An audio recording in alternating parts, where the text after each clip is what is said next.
નમસ્કાર મિત્રો, સ્વાગત છે તમારું ફરીવાર આરસીએમ ગુજરાતની યુટ્યુબ ચેનલમાં। જમીન વિવાદમાં પરિવારને ખતમ, પુત્રીના નામે જમીન કરી તો પુત્રએ માતા પિતા અને બહેનની કુહાડી વડે મારીને હત્યા। જી હા મિત્રો, ઉત્તર પ્રદેશના ગાજીપુરમાં જમીન વિવાદમાં સંબંધીઓની હત્યા કરવામાં આવી છે। આ હત્યા બીજા કોઈ નહીં પણ કળિયુગમાં એક કપાતર પુત્ર દ્વારા કરવામાં આવી હતી, જે તેના માતા પિતાના નિર્ણયથી એટલો નારાજ હતો કે તેના જ પરિવારની હત્યા કરી દીધી હતી। અહીં શિવરામ યાદવ અને તેની પત્ની તેની જમીન એક ભાગ પુત્રીના નામે ટ્રાન્સફર કર્યો હતો। આ કારણે તેનો પુત્ર અભય યાદવ ગુસ્સે થયો અને ઘરમાં ઝઘડા શરૂ થઈ ગયા। જમીન વિવાદને લઈને ઘરમાં રોજ ઝઘડા થતા હતા।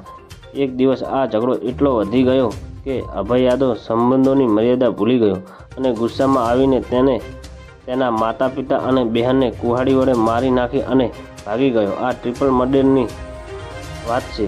જ્યારે ગામના લોકો ખેતરમાં પહોંચ્યા ત્યારે તેને શિવરામ યાદવ, તેની પત્ની અને તેની પુત્રીનો મૃતદેહ ત્યાં પડેલો જોવા મળ્યો હતો। તો મિત્રો, ન્યૂઝની સતત જાણકારી મેળવવા માટે અમારી ચેનલને લાઇક, શેર અને સબસ્ક્રાઈબ કરી લેજો। ધન્યવાદ। જય હિન્દ।